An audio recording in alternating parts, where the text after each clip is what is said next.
옛날 옛적 프랑스의 작은 마을 루앙에는 누구에게도 알려지지 않은 신비로운 성이 있었습니다. 이 성은 첩첩산 중에 자리 잡고 있었고 그곳을 지나친 사람은 아무도 돌아오지 않았다는 전설이 전해 내려오고 있었죠. 이 성에는 마법사 어거스틴이 살고 있었습니다. 그는 세상에서 가장 강력한 마법을 사용할 줄 알았고 자신의 성을 보호하기 위해 강력한 주문을 걸어두었습니다. 매년 한 번 축제의 시기에만 마법성의 문이 열리며 이 축제는 루앙 마을 사람들에게 가장 큰 기대가 되는 순간이었어요. 어느 해에 축제에 용감하고 호기심 많은 소년 자크는 성의 문이 열리는 것을 보고 성을 탐험하기로 결심합니다. 자크는 마법과 신비로움에 매료되어 거침없이 성의 깊은 곳으로 들어갑니다. 성 안에는 황금으로 만들어진 화려한 방과 놀라운 마법의 물건들이 가득했습니다. 그러나 가장 놀라운 것은 마법사 어거스틴이 직접 자크를 맞이했다는 것입니다. 너는 용감하고 진정한 마음을 가진 아이로구나. 어거스틴은 자크를 보며 미소 지었습니다. 내가 이 성으로 들어온 이유가 무엇이냐? 자크는 마을 사람들의 전설을 깨고 진실을 알기 위해 왔다고 대답했습니다. 어거스틴은 자크에게 마법의 비밀을 알려주기로 결심합니다. 그는 자크에게 시간이 흐르는 것에 대한 놀라운 마법의 지식을 전수하며 세월이 지나도 변치 않는 지혜의 가치를 가르쳤습니다. 자크는 어거스틴과 함께 성에서 몇 날 며칠을 보내며 마법과 삶의 깊은 교훈을 배웁니다. 돌아갈 시간이 되었을 때 어거스틴은 자크에게 작은 마법의 돌을 선물합니다. 이 돌은 내가 진실된 순간을 필요로 할 때 도움을 줄 것이다. 어거스틴이 자크에게 말했습니다. 자크가 마을로 돌아왔을 때 사람들은 그를 기다리고 있었습니다. 자크는 성 안에서 있었던 모험과 어거스틴에게 배운 것들을 이야기했고 마을 사람들은 그의 이야기에 감탄했습니다. 그 이후로도 마법성은 매년 축제의 시기에만 모습을 드러냈고 자크는 마을 사람들에게 지혜와 용기를 심어주는 지도자가 되었습니다. 그리고 전설은 여전히 살아남아 루앙의 사랑스러운 마을에는 언제나 진실한 마음과 호기심을 가진 사람들이 모여들게 되었습니다. 자크의 이야기는 프랑스 전역으로 퍼져나가며 우리의 마음속에서 용기와 신비로움이 얼마나 중요한지를 상기시켰습니다. 이 동화는 우리가 모르는 세상에 대한 두려움을 극복하고 진실을 찾기 위한 용기를 강조합니다. 두 번째 이야기. 옛날 옛적 프랑스의 깊은 숲속에 마법의 나무가 있다는 전설이 전해지고 있었습니다. 이 나무는 인간의 소원을 들어준다고 했지만 오직 마음이 순수한 사람만이 마법의 나무를 찾아 소원을 빌 수 있었습니다. 수많은 사람들이 마법의 나무를 찾아 숲에 들어갔지만 아무도 그 나무를 찾지 못한 채 숲에서 길을 잃었습니다. 어느 날 작은 마을에 사는 한 소년 피에르가 마을 어귀에 서서 숲을 바라보며 친구들과 이야기하고 있었습니다. 저 숲 안에 있는 마법의 나무를 찾으면 정말이지 재미있는 일이 생길 것 같아. 피에르는 자신의 모험심을 참지 못하고 숲으로 향했습니다. 혼자 숲속으로 들어가던 피에르는 나무들 사이에 작은 길을 발견했고 그 길을 따라 조심스럽게 걸어갔습니다. 숲을 한참 동안 걷던 피에르는 곧 이상한 기운을 느끼기 시작했습니다. 그때 갑자기 앞쪽에서 반짝이는 빛이 보였고 가까이 다가가 보니 정말로 마법의 나무가 그곳에 서 있었습니다. 나무는 황금빛으로 빛나고 있었으며 나무 둘레에는 작은 불빛들이 춤을 추듯이 떠다니고 있었습니다. 피에르는 그렇게 찾아낸 나무 앞에 서서 소원을 빌기 시작했습니다. 첫 번째 소원으로는 자신의 마을 사람들이 행복하고 건강하게 살 수 있도록 해달라고 빌었습니다. 나무는 순간적으로 반짝이며 소원이 이루어졌다는 표시를 보였습니다. 두 번째 소원으로 피에르는 자신이 사랑하는 사람과 오래오래 행복하게 살게 해달라고 빌었습니다. 나무는 이번에도 반짝이며 소원을 들어주었습니다. 그러나 마지막 소원을 빌기 전 피에르는 잠시 멈추어 생각했습니다. 그때 나무가 부드럽지만 무게 있는 목소리로 말했습니다. 나의 소년, 마지막 소원은 신중하게 생각해야 한다네. 왜냐하면 그 소원은 자기 자신을 위한 것이어야 하니까. 피에르는 깊이 생각했고 마지막 소원으로는 자신이 세상을 보다 나은 곳으로 만들 수 있도록 현명함과 용기를 달라고 빌었습니다. 소원이 이루어지자 나무는 마지막 반짝임을 보였습니다. 그렇게 피에르는 숲을 빠져나와 마을로 돌아왔고 그때부터 마을은 더욱 번영하게 되었습니다. 피에르는 자신이 얻은 현명함과 용기로 마을을 이끌어갔고 그의 이야기는 오랫동안 전해 내려왔습니다. 그리고 사람들은 항상 마음의 순수함이 얼마나 큰 힘을 발휘할 수 있는지를 기억하게 되었습니다. 피에르의 모험은 오래도록 프랑스의 전설로 남아 사람들에게 전해졌습니다. 세 번째 이야기. 옛날 옛적 프랑스의 작은 마을에 꼬마 프랑수아라는 소년이 살고 있었습니다. 프랑수아는 빵집을 운영하는 부모님을 도와드리며 매일 아침 일찍 일어나 가게 일손을 도왔습니다.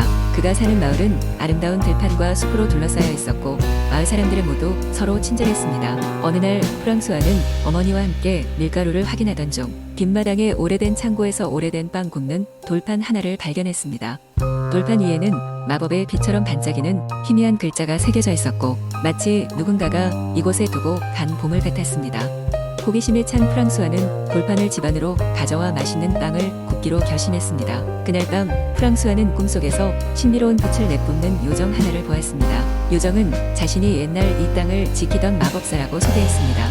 그는 프랑스와에게 마법의 빵을 어떻게 만드는지 알려주겠다고 했습니다. 프랑스와는 모든 과정을 적어놓기로 했습니다. 다음 날 아침 프랑스와는 꿈에서 배운 대로 빵을 굽기 시작했습니다. 그는 옛날 방식대로 다양한 허브와 재료들을 혼합하여 반죽하고 마법의 돌판 위에 정성스럽게 빵을 올렸습니다. 빵이 구워지자 놀랍게도 온 마을에서는 향긋한 냄새가 퍼지기 시작했습니다. 빵을 먹은 마을 사람들은 활기차고 행복한 기분이 들었고 사소한 병마저도 나았습니다. 사람들은 이 빵을 행복의 빵이라고 부르며 프랑스와에게 감사했습니다. 마법의 빵 덕분에 그의 빵집은 더욱 번창하게 되었고 프랑스와는 어엿한 제빵사가 되어 많은 사람들에게 기쁨을 주었습니다. 세월이 흘러 프랑스와는 어른이 되었고 그는 자신이 사랑하는 사람들과 함께 즐거운 인생을 보냈습니다.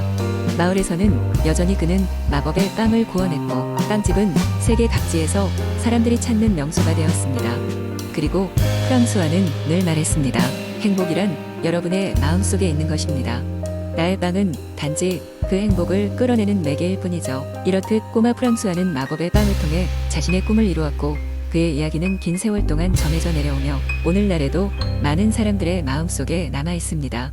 네 번째 이야기. 옛날 옛적 프랑스의 작은 마을 근처에 깊고 신비로운 숲이 있었습니다. 이 숲은 마법의 생명체들이 살고 있는 곳으로 전해져 내려왔습니다. 그 중에서도 가장 유명한 전설은 마법의 백조에 관한 것이었습니다. 이 백조는 희고 우아한 깃털을 지닌 아름다운 생명이었으며 숲 속 깊은 호수에서만 볼 수 있었습니다. 하지만 백조를 본 사람은 극히 드물었습니다.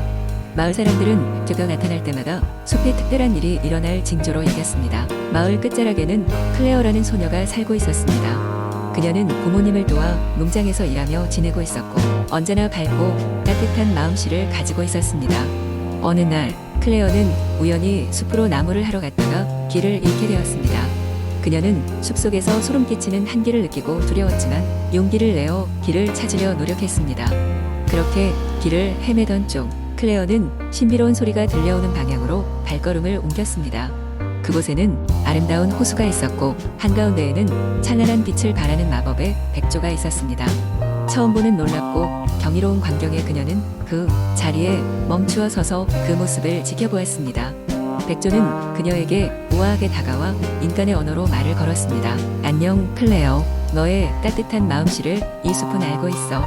나는 이곳을 지키는 마법의 백조야. 너에게 특별한 부탁을 하고자 찾아왔단다.